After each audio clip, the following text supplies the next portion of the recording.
J'appelle Jérôme Dor, le président de Cogépar, j'appelle Philippe Higelin, le président de Flash Europe, Tarek Schumann, celui d'IFON, et puis Arnaud Laroche, associé de chez EY, avec qui on parlera, on a un peu parlé pour l'instant de la transformation numérique et l'intelligence artificielle. Si vous voulez bien me rejoindre sur scène.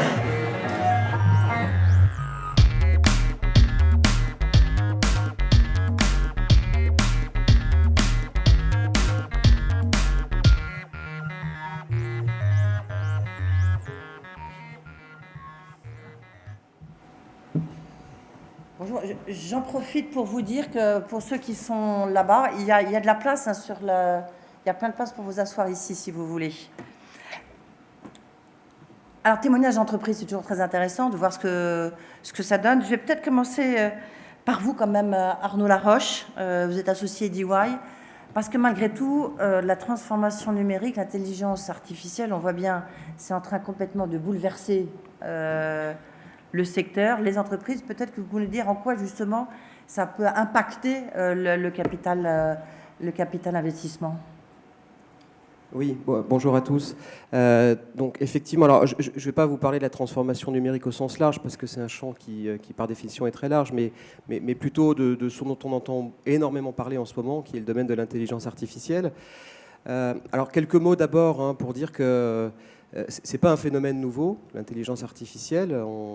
Ça avait commencé à se développer dans les années 80, le développement des systèmes experts, très, très utilisés dans la banque d'ailleurs, sur de l'octroi de crédit par exemple. Et puis ça s'est un peu éteint, assez fortement éteint, faute de ressources technologiques notamment pour faire tourner les algorithmes qu'on avait imaginés, et puis aussi par l'imitation des algorithmes en question. Alors aujourd'hui c'est en train vraiment de revenir sur le devant de la scène, avec quand même une petite bulle médiatique là-dessus. Depuis 6 mois, on voit énormément d'articles sur le sujet, sans d'ailleurs que soit très précisément défini ce qu'est l'intelligence artificielle, ce que c'est par rapport au big data, l'analytique, qu'on est presque déjà en train d'oublier, alors qu'il y a 3-4 ans, c'était ce qui allait révolutionner le monde. Bon, cela étant, ce sont aujourd'hui des investissements qui commencent à être relativement conséquents dans le monde. Je n'ai pas les chiffres précis, mais je crois qu'on parle d'à peu près 5 milliards d'investissements ici en 2016 sur ce sujet-là. Et surtout, on est dans une situation où sont vraiment réunies toutes les conditions pour que se développe fortement l'intelligence artificielle. Alors, pour le comprendre, il faut d'abord comprendre ce que c'est que l'intelligence artificielle, en quelques mots. C'est la capacité des machines, non pas à reproduire l'intelligence humaine, mais à la mimer. À la mimer pour aller détecter des régularités dans des données. Quand vous apprenez à un enfant à reconnaître un chat d'un chien, vous ne lui montrez pas tous les chats possibles, mais il est capable, à bout d'un moment, de détecter des régularités qui font que quand il voit un chat, il sait que c'est un chat. Peu importe qu'il soit noir, blanc, voilà. Capacité à détecter des irrégularités, des phénomènes très rares aussi. Très utile quand on veut détecter de la fraude, par exemple, ou prévoir des pannes sur des machines industrielles. Et tout ça dans un océan de données, des algorithmes qui vont aller chercher cette aiguille dans une botte de foin pour voir ce qui est atypique.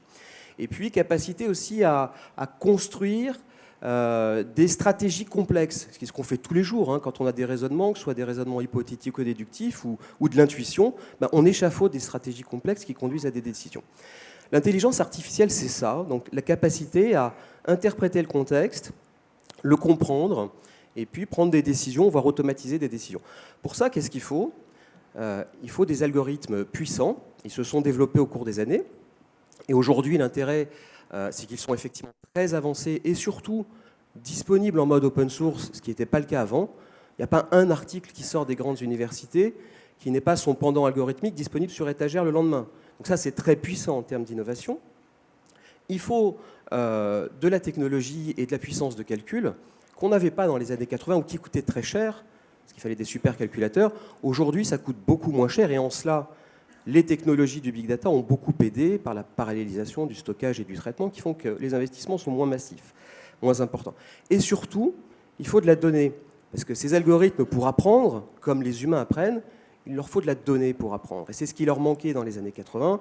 Et aujourd'hui, je ne vous fais pas le dessin, on en est submergé. Donner des interactions commerciales, sociales sur les réseaux sociaux, industrielles avec les capteurs. Donc aujourd'hui, on est dans une situation qui est vraiment une situation extrêmement favorable au développement de ces technologies. Le point important, c'est que ces technologies, elles vont, et pas le seul, mais j'en ai l'intime conviction. J'ai vu passer quelques vagues technologiques, le e-business, début des années 2000, ça. Vraiment l'intime conviction qu'elles vont être à la base d'une véritable transformation des processus industriels. Pourquoi ? Parce qu'elles ont la capacité à appuyer l'homme, voire à le remplacer dans un certain nombre de tâches de production, avec donc des impacts sur les processus de production et évidemment sur les emplois. Mais ces technologies vont aussi être à la base d'une véritable transformation de nos sociétés. La façon dont on vit ensemble, dont on interagit ensemble, dont on interagit avec les entreprises.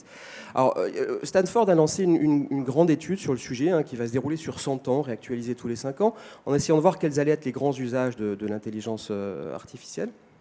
Alors, il y en a beaucoup.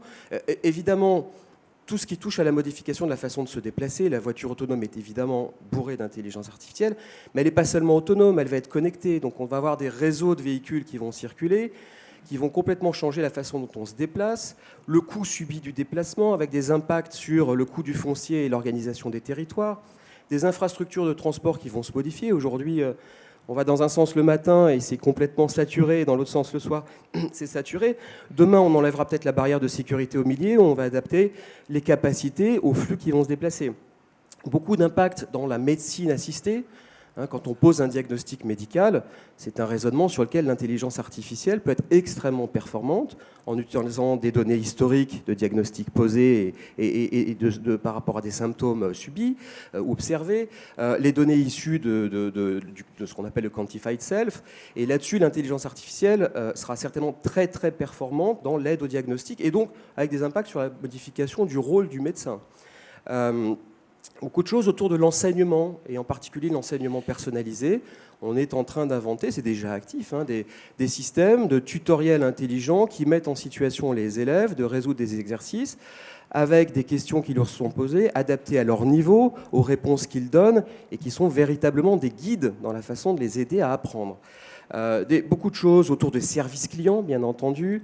On va se développer les chatbots, donc on remplace des gens dans des call centers par des machines intelligentes qui interagissent avec les clients et qui s'adaptent à ce qu'ils leur disent et qui commencent à avoir des véritables dialogues avec eux. La domotique, la production industrielle, voilà. Donc on est vraiment à l'aube d'une transformation industrielle et sociétale majeure qui pose énormément de questions. Évidemment des questions d'ordre sociétal avec quels impacts sur les emplois. Alors, il y a beaucoup de choses et de littérature sur le sujet, le nombre d'emplois impactés, détruits. Globalement, le consensus qui semble se dégager, et Daniel Cohen se prononce là-dessus en disant qu'il va y avoir une polarisation des emplois avec le développement d'emplois très qualifiés. Il y a toute cette numérisation, robotisation, développement de l'intelligence artificielle, qui seront ceux qui vont penser ces systèmes et être en capacité d'interagir avec eux. Et puis des emplois moins qualifiés, très tournés vers la relation humaine, l'assistance à domicile, les services à domicile. Question autour de l'acceptabilité sociale liée au développement de cette intelligence artificielle. Une minute. Pardon, oui, j'ai quasiment terminé.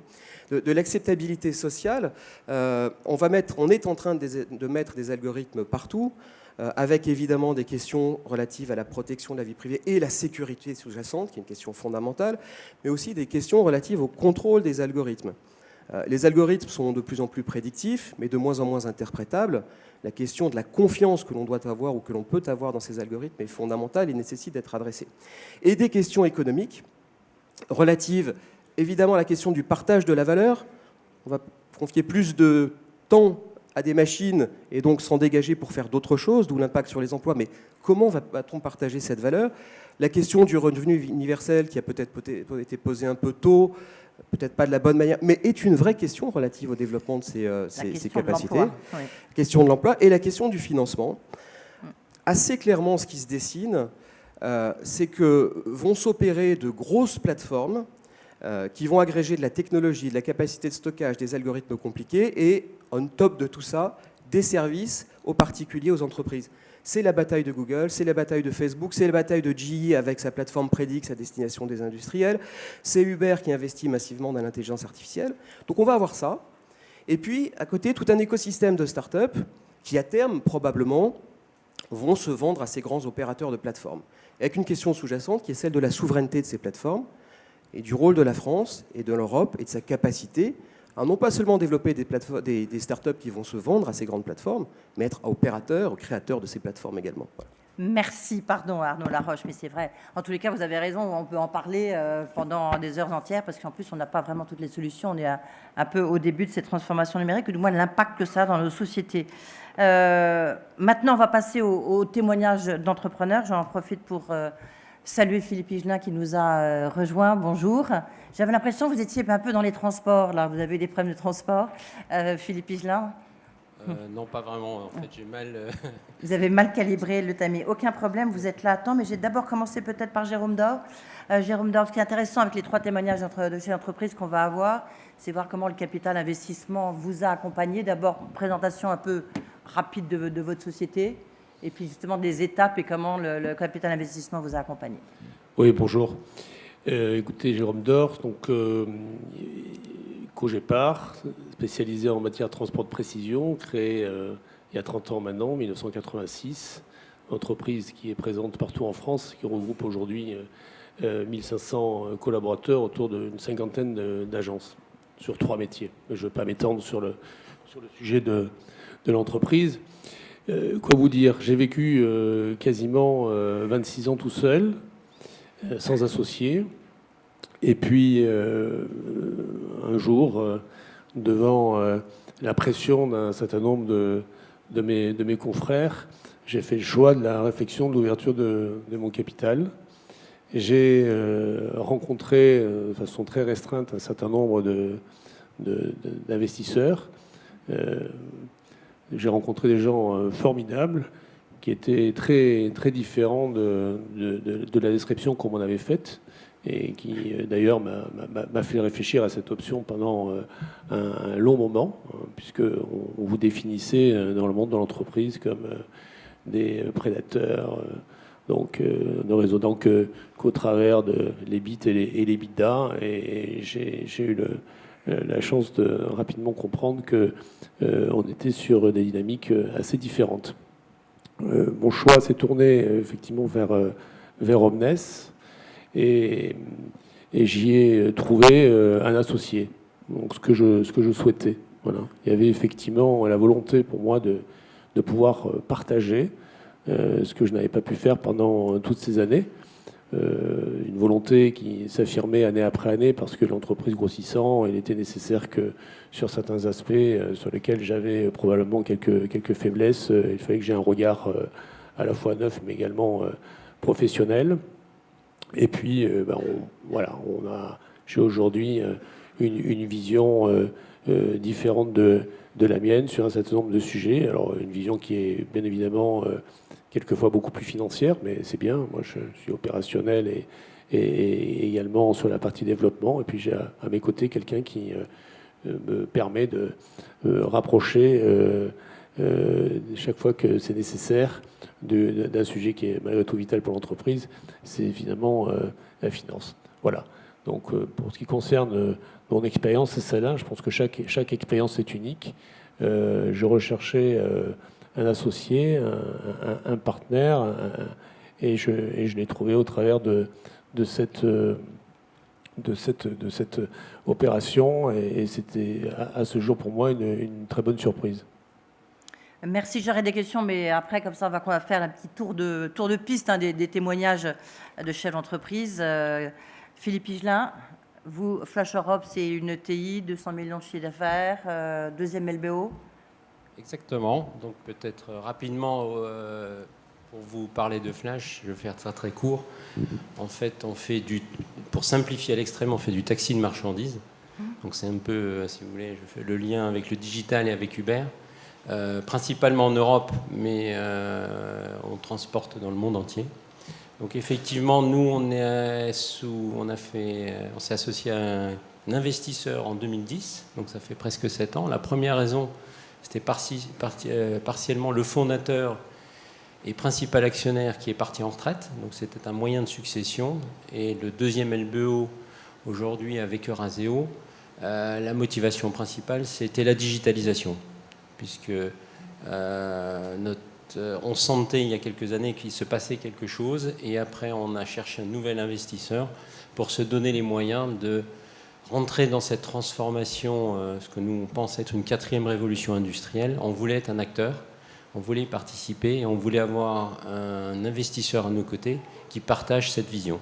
C'est comme ça que, je dirais, on a sous LBO, raison successorale, et aujourd'hui on a changé d'investisseur. On est dans le 2e round, plutôt pour la partie transformation digitale. Pas seulement, mais principalement. Et donc, vous avez adapté le choix de votre partenaire financier? Exactement. Oui, exactement. Donc, on a eu la chance de pouvoir choisir avec qui on s'associait, si je peux être prétentieux. Et le critère décisif dans notre décision, ça a été la sensibilité, l'affinité au digital. Internationalisation et digital, c'est les 2 facteurs pour nous. On a vu beaucoup de monde et nous a semblé avoir choisi le fonds d'investissement qui avait le plus de volonté, d'appétence et d'expérience en la matière. Est-ce que vous avez trouvé ça difficile de changer de partenaire? Je vais vous dire non. Je veux dire, je pensais toujours la même chose.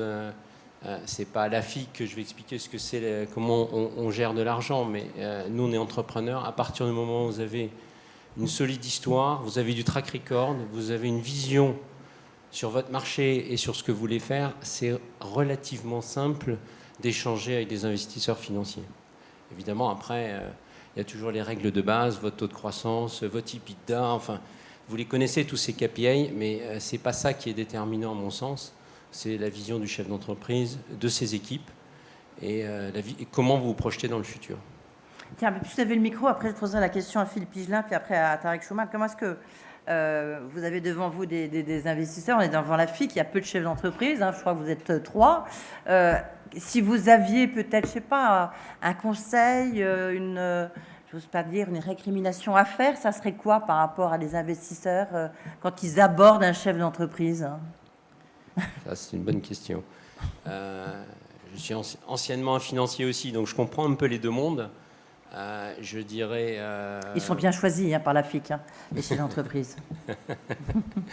je sais pas. Non, je dirais, un chef d'entreprise, je pense que les chiffres ne sont pas une finalité. Moi, peut-être le reproche que je fais au monde de la finance, c'est de temps en temps, vous mettez ça en premier. Et à mon avis, ce n'est que la résultante d'un ensemble de choses qui sont la stratégie, les positionnements. Et un entrepreneur aime parler de son métier, de sa vision. Et après, évidemment, vous devez matcher, ou à mon sens, tout doit être corroboré par les chiffres, parce que sinon, il y a une erreur. Mais c'est peut-être, si je peux me permettre un conseil, ou peut-être une recommandation que je ferai, d'abord l'entreprise, d'abord sa stratégie, d'abord sa vision, son management, son organisation. Et derrière, normalement, vous devriez tout retrouver dans les chiffres. Et ça, c'est vous les experts en chiffres, c'est souvent moins les entreprises. Oui, moi je confirme, je partage. Je ne viens pas de la finance, hein, donc je suis le seul chef d'entreprise qui n'en vient pas. Donc oui, la FIC ne m'a pas choisi pour ça.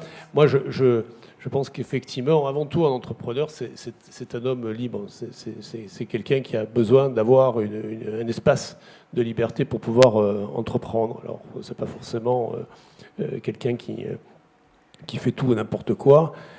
Mais c'est quelqu'un qui a besoin d'avoir ressentir ce sentiment-là et d'être en confiance avec son partenaire. Donc effectivement, les chiffres, ça peut à certains moments être une forme de bride à laquelle il faut faire attention, qu'il faut manier avec doigté, même si on a bien conscience qu'elle est nécessaire. Donc je pense que l'accompagnement doit se faire également avec avec cette vision-là qui me semble essentielle. Voilà, hein, Alors justement, maintenant, on va voir avec Tarek Schumann, donc d'Ifront.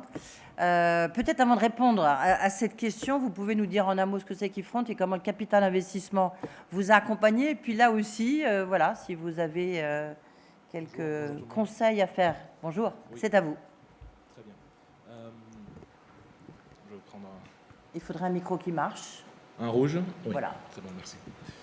Écoutez, nous sommes dans le capital investissement à tous les niveaux, à tous les étages, hein, puisque notre actionnaire est une société de capital investissement. Nos clients sont dans le capital investissement. Les LP de notre actionnaire sont dans le capital investissement et nous servons tous les étages. Donc, si vous voulez, Vous êtes cerné. on peut vous dire, voilà, donc ça peut créer des situations un petit peu, comme vous pouvez l'imaginer, assez uniques hein, d'un point de vue relationnel et gestion de la relation avec notre actionnaire ou avec les actionnaires de notre actionnaire ou avec les clients qui sont eux-mêmes, par exemple, Omnes, font partie également de notre parc client. Donc, eFront est une société française, éditeur de logiciels pour le capital investissement, créée en 1999 par Olivier Dellenbach et présente aujourd'hui globalement dans le monde, 850 clients. Notre histoire, en fait, on a vécu 3 rounds avec le capital investissement. C'est ce que les Américains appelleraient le cas d'école, un cas textbook. Donc on a commencé avec le CDC Innovation, une pure VC. Ça, c'était le premier round. Deuxième round, on s'est aventuré en dehors de nos frontières puisque Francisco Partners, un GP californien, nous a accompagnés plutôt pour du développement. Et aujourd'hui, notre actionnaire, c'est Bridgepoint, société, on est revenu en Europe dans le cadre d'un LBO. Donc, et je ne vous cite pas un bref passage de quelques années sur Altanext. Donc je pense que si on doit faire... on doit écrire dans le cadre d'un one-on-one d'enseignement à l'université de comment une société peut passer à travers tous les étages, on est bien représenté. Concrètement, chaque étape, ce qui a commencé par un projet technologique avec la CDC, on a fini en fait par un logiciel servant le capital investissement parce que notre actionnaire était intéressé par un logiciel pour le faire. Et on a commencé par faire le direct. Ensuite, ça c'était avec CDC. Ensuite, il nous a fallu nous développer à l'international et notamment aux États-Unis parce que, comme vous le savez, une société française aux États-Unis, là où il y a quand même le gros du marché du capital d'investissement, a besoin quand même de quelqu'un de très américain pour l'accompagner pour qu'elle réussisse. On a plein de cas de réussite et malheureusement d'échecs de sociétés françaises aux États-Unis. Ce que nous avons réussi à faire, nous ont aidés à acquérir nos lettres de noblesse sur le marché américain, qui est quand même un marché très important pour nous, avant de revenir donc en Europe, dans le cas d'un LBO, pour professionnaliser, augmenter et renforcer notre ligne de produits et nos process. Donc tout ça pour dire qu'on a été accompagné à différents stades, du financement, du conseil, de l'aide, de l'assistance, et aujourd'hui, objectivement, nous sommes très contents de notre parcours et de notre relation avec le capital d'investissement. Et si vous aviez une recommandation, question que j'ai posée aux autres chefs d'entreprise, ça serait quoi? Objectivement, je pense que ce qui n'est pas toujours simple, c'est de comprendre le métier de la société dans laquelle la société de capital investissement investit. Ça peut que la société de private equity ne connaisse pas le métier de manière intime au moment de l'investissement, ça peut se comprendre. C'est la montée en charge qui est du management de l'entreprise. Le niveau d'attente est très élevé d'un point de vue capacité à monter en puissance sur la compréhension du métier de l'entreprise cible. Et sinon, effectivement, s'il n'y a pas une vraie compréhension de l'entreprise, on devient purement un tableau Excel. Et là, c'est vraiment pas ce qu'une équipe de management et un entrepreneur attend. Est-ce qu'il faut forcément changer de partenaire financier ou pas? Pas forcément, je pense que chaque société de capital d'investissement correspond à un stage de développement de l'entreprise. Oui. Donc ce n'est pas automatique. Je pense qu'il y a des sociétés de capital d'investissement qui sont plus ou moins... c'est rare d'avoir une société de capital d'investissement qui est capable d'accompagner une entreprise sur toutes les étapes de son développement.